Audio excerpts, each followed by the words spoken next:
Hello, I'm Stephen Coates and welcome to my studio here in Sheffield. I'm a watercolour artist and I teach, demonstrate and run workshops. I'm also the author of this book, The Watercolour Enigma, The Science of the Medium. Now I'm thrilled to be able to introduce to you a brand new Pro Arte paintbrush which I helped design. It has some completely new design features which will help the artist create trees and foliage. Here's the brush. It's called the Foliater, meaning literally the creator of leaves. Have a look at this clip and then I'll tell you a bit more about it and show you how it works.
Now I think creating foliage with watercolour paint is extremely challenging. Most people, including myself, tend to use a stiff bristled brush and stipple downwards. Now trees and shrubs generally have a curved profile at the top, with branches that tend to fall at the edges. They also have a ragged, coarse texture to them. Every stippling brush I've ever tried has a curved underside, a bit like this stencil brush for example. And this is frustrating because that's the bit that tends to come into contact with the paper first, thus giving you an upside down curve. I realised that the brush I wanted didn't exist. Curved on top, flat underneath and cut back sharply. So I asked Pro Arte if it would be possible to create a ferrule, that's this metal part here, which had a semicircular profile. They said yes, the Foliater was born. So let's have a look at it in action. As you can see, the brush head has got a curved end, the bristles are splayed out slightly and they're quite firm, and it gives you quite a rough edge, which is great because we want that textured look when we stipple trees. Now as I turn the brush around, you can see that the ferrule itself has been flattened on the underside, and what this does is it removes all that unwanted bristle from the underneath of the brush and gives me in effect half a brush, which is exactly what I'm after. Now we recognise that most watercolour artists either work flat or on a gentle slope, rather than on a vertical easel. So what we've done is we've cut the bristle back at 45 degrees, which means that we can hold the brush in a very comfortable position, just like you would hold any other brush or a pencil, and easily drop down onto the paper and stipple in this way, and it's comfortable and it's easy and you can actually see what you're doing. I've prepared a palette and I've mixed this green using lemon yellow, raw sienna and some ultramarine blue. As you can see, it's quite sludgy and there's a nice big puddle of it on the palette. I've also created this similar puddle of paint, and this is made with ultramarine and light red. This creates a lovely dark purple, and these are the two paints I'm going to use to stipple some trees. Now I recommend that you wet the brush first, get it damp, and then punch it on a rag to get rid of the excess water, and also push the bristles out a little bit so they're quite rough on the edge. Unlike other stippling brushes that you may have used before, you really don't have to press down hard with this brush. Here's a few tips. First of all, pick your paint up and then just touch down very gently.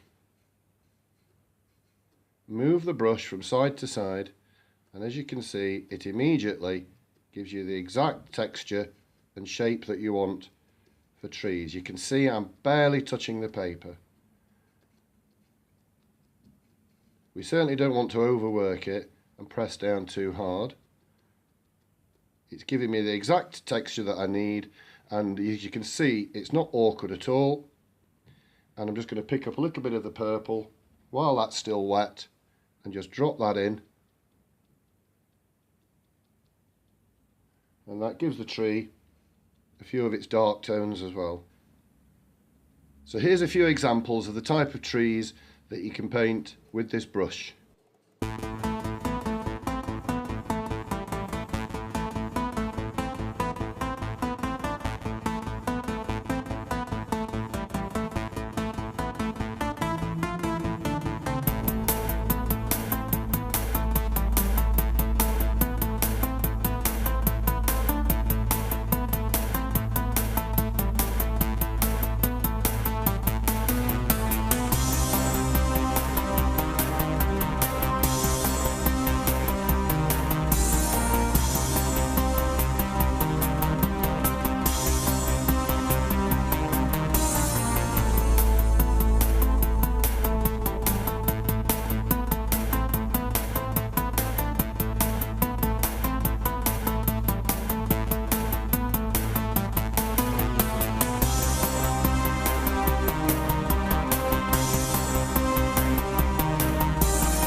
Well, I hope you like the look of my new Foliater brushes then, but I'd like to add one last thing before you start using it. It isn't a magic brush, it won't paint trees for you. Like anything else, it requires practice, but I'm certain it will help improve your creation of leaves and foliage in watercolours. It has certainly improved mine. Cheerio.